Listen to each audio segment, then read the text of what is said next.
बिस्मिल्लाहिर्रहमानिर्रहीम। स्टूडेंट अस्सलाम वालेकुम। आज हम जो है जिस सब्जेक्ट के साथ हाज़िर हुए हैं उसमें हमारा सब्जेक्ट है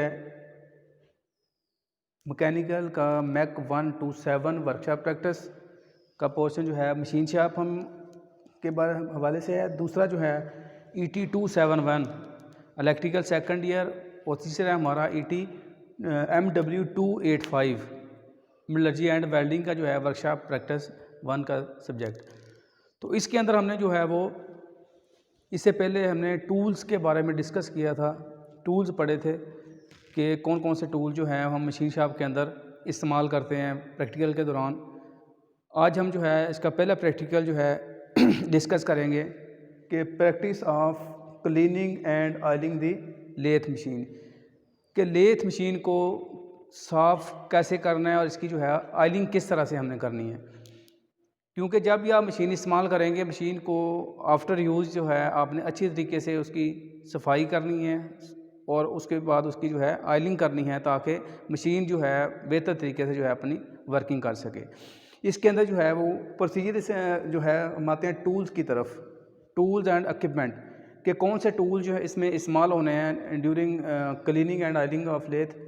सबसे पहले हमें ऑयल कैन चाहिए जिसके अंदर ऑयल फिल हो मशीन के पार्ट्स को ऑयल देने के लिए। दूसरा जो है वो वायर ब्रश चाहिए हमें, उसके ऊपर जो कचरा हम गिरेगा, जो चिप्स गिरेगी, टूल जब हम टूल के ज़रिए से वर्कपीस को जो है काटेंगे तो वो छोटे छोटे चिप्स की शक्ल में रिमूव होगी, तो वो कचरा जो होगा वो बेड वेज के ऊपर गिरता है। तो इस वायर ब्रश के ज़रिए से हम उसको जो है वो नीचे गिराएंगे, नीचे जो है वो उसे ट्रे के अंदर जो है वो डाल देंगे। तीसरी जो है वो ग्रीस गन चाहिए, मुख्तलिफ जो है वो मशीन के ऊपर कह लें कि बने होते हैं जहाँ से हम होल होते हैं जहाँ से हम कप्स कह लें उनको, जिनके ज़रिए से हम उसके मशीन के अंदर ग्रीस करते हैं या ऑयल जो है उसके अंदर फिल करते हैं।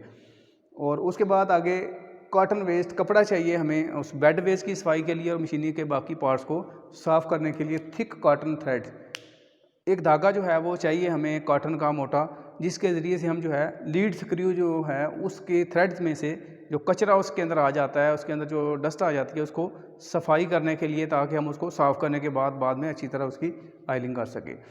उसके बाद आते हैं जी इसके प्रोसीजर की तरफ। प्रोसीजर सबसे पहले हमने जो पहला स्टेप है हमारा क्लीनिंग ऑफ लेथ मशीन, कि हमने मशीन को क्लीन करना है, साफ़ करना है। साफ़ करने के हम जो है वो पहला clean spindle thread. Spindle thread machine के वो होते हैं जिसके ऊपर हम चक जो है उसको एडजस्ट करते हैं, चक उसके ऊपर फिक्स होता है। ये स्पिंडल नोज जो है ये थ्रेडेड भी हो सकता है और ये फ्लाई टाई भी हो सकता है, यानी कि हम इसको चूड़ी के साथ जो ऐसे जो है नट बोल्ट टाइट होते हैं, नट जो है वो बोल्ट के ऊपर टाइट होता है चूड़ी ऊपर की वजह से। और दूसरा जो है वो कह लें कि फ्लाई टाइप होता है कि बोल्ट्स की मदद से जो है उसको मशीन के स्पिंडल के ऊपर चक को फिक्स कर देते हैं। उसको जो है वो क्लीन करना है सबसे पहले। उसके बाद clean lead screw of lathe machine, lathe का लीड स्क्रू हमने उसकी सफाई करनी है। लीड स्क्रू को जो है वो ये कर्टन जो है वो धागे की मदद से जो है मोटे धागे से उसको अच्छी तरह से उसके लीड स्क्रू को साफ़ करना है, ताकि उसमें से कचरा जो है वो जो फंसा हो उसके अंदर वो अच्छी तरह निकल जाए। दूसरा clean oil cup and oil plugs of lathe machine, वो जगह जहाँ से हम मशीन की ऑयलिंग करते हैं, यहाँ से उसके अंदर ऑयल जो है वो डालते हैं या ग्रीस जो है वहाँ से हम पार्ट्स को देते हैं, उन ऑयल कप्स को जो है वो अच्छे तरीके से ऑयल प्लग कह लें, ऑयल कप्स को अच्छी तरह से हमने साफ़ करना है कपड़े ज़रिए से, ताकि उसके ऊपर जो डस्ट वगैरह है कचरा जो वो अच्छी तरह से उसके साफ़ हो जाए। अगला स्टेप है जी clean bed ways cross slide and compound slide, के मशीन की आपने कह लें कि बेड वेज जिसके ऊपर जो है कैरेज मूव करेगी उसको अच्छी तरह से कपड़े से साफ़ करना है। दूसरा क्रॉस स्लाइड को अच्छे तरीके से कपड़े से साफ़ करना है। और तीसरा जो है वो कंपाउंड स्लाइड जो है इसका मशीन का पार्ट, उसको अच्छी तरह से साफ़ करना है कपड़े के ज़रिए से, उससे सारा जो कचरा जो है वो नीचे फेंकना है। अगला स्टेप है जी clean tail stock spindle bore and quill, के क्लीन टेल स्टॉक जो लेथ का हिस्सा है जो कि बेडवेज के ऊपर जो है हम अपनी ज़रूरत के मुताबिक एडजस्ट कर लेते हैं, उसको अच्छी तरीके से उसके स्पिंडल को जो है अच्छे तरह साफ़ करना है। इसके अलावा उसके क्विल को जो है वो अच्छी तरीके से आपने साफ़ करना है, ताकि उसके अंदर ऊपर जो है जो डस्ट वगैरह वो अच्छी तरह से साफ़ हो जाए। उसके बाद आते हैं जी अगले स्टेप की तरफ, oiling of lathe machine. Cleaning के बाद मशीन को अच्छी तरह से सफाई करने के बाद उसके ऊपर हमने क्या करना है कि उसकी ऑयलिंग करनी है मशीन की, ताकि मशीन अच्छी तरह से जो है वो उसके अंदर जो है वो रवानी आ जाए, आपके पार्ट्स जो हैं वो अच्छे तरीके से जो है वो मूव कर सकें। उसके अंदर इसका प्रोसीजर क्या है कि सबसे पहले हमने give oil to spindle thread daily के इसकी जो है जिसके ऊपर चक लगा होता है स्पिंडल थ्रेड, अगर आपका जो है वो स्पिंडल जो है वो थ्रेडेड टाइप है, आपने उसको जो है ऑयल देना चाह के उसकी थ्रेड जो है वो ख़राब ना हो, तो थ्रेड जो है उसकी लाइफ बढ़ जाए। दूसरा स्टेप है fill all oil cups with lubricating oil, कि उसके जितने ऑयल कप्स हैं, जहाँ जहाँ मशीन के पार्ट्स के ऊपर जो है ऑयल कप्स बने हुए हैं, आपने उनको अच्छी तरह से जो है वो ऑयल के ज़रिए से फिल करना है, उसके अंदर ऑयल जो है डाल देना है। अगला स्टेप है जी give oil to compound rest screw. Compound rest जो है इसके स्क्रू को अच्छी तरह ऑयल देना है, ताकि कंपाउंड रेस्ट अच्छी तरीके से आगे पीछे मूव कर सके और हमारा प्रोसेस जो है वो अच्छी तरीके से परफॉर्म हो। Give oil to bed ways of lathe machine. Lathe machine की बेड वेज जो है ये मेन होती है, इसी के ऊपर जो है कैरेज मूव करना होता है। उस बेड वेज को आपने सफाई करने के बाद अच्छे तरीके से उसकी ऑयलिंग कर देनी है, उसके ऊपर ऑयल डाल देना है, ताकि कैरेज जो है फ्रीली उसके ऊपर जो है वो मूव कर सके।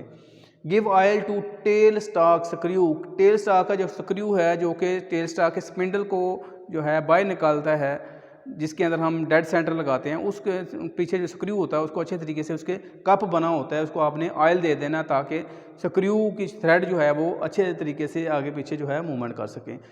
Give oil to lead screw of lathe machine.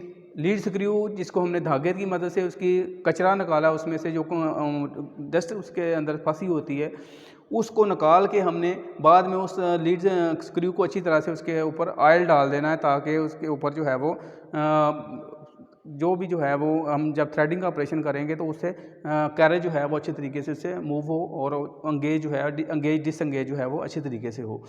Give grease to headstock spindle bearing. Headstock का जो स्पिंडल होता है ये दो बेरिंग्स के ऊपर जो है मूव करता है। इन बेरिंग्स को आपने जो है वो अच्छी तरीके से जो है ग्रीस देनी है, ताकि जो है बेरिंग जो है अच्छे तरीके से मूवमेंट कर सके। उसके बाद आते हैं जी इसकी सेफ्टी की तरफ, कि आपने जो है ऑयल और क्लीन करने के बाद के दौरान आपने कौन सी जो है वो सेफ्टी आपने फॉलो करनी है। उसमें सबसे पहले always use to standard grade oil. जो आप ऑयल इस्तेमाल कर रहे हैं मशीन की लुब्रिकेशन के लिए, वो अच्छा होना चाहिए, उसका ग्रेड जो है वो बेहतर होना चाहिए, उसमें जो है कह लें कि लुब्रिकेशन जो है वो ज़्यादा होनी चाहिए। Switch off machine before oiling, कि जब आपने मशीन को ऑयलिंग करनी है उस वक्त मशीन बंद होनी चाहिए। मशीन का स्विच जो है वो आपने ऑफ़ कर देना, चलती मशीन के ऊपर जो है कभी भी ऑयलिंग की कोशिश नहीं करनी चाहिए। उसके बाद use apron to protect your cloth, कि अपने कपड़ों की हिफाजत के लिए, ताकि आपके कपड़े के ऊपर ऑयल वगैरह ना गिरे, ग्रीस ना लगे, तो उसकी जो है वो केयर करने के लिए, बचाने के लिए ऑयल से आपने एप्रन जो है पहन के रखना है, ताकि आपके कपड़े जो है इससे बच सकें। ये था हमारा आज का practical number 1, cleaning and oiling of lathe machine का। आज हमने जो है इसका प्रोसीजर डिस्कस किया है, इसके अंदर जो टूल्स इस्तेमाल होने हैं वो डिस्कस किए हैं। नेक्स्ट इंशाल्लाह जो है हम मशीन के ऊपर जाएंगे और आपको बताएंगे कि कैसे जो है मशीन की ऑयलिंग करनी है, किस पार्ट को किस तरह से जो है वो ऑयल करना है। नेक्स्ट में इंशाल्लाह जो है अगले लेक्चर के साथ हाज़िर होंगे। अल्लाह हाफ़िज़।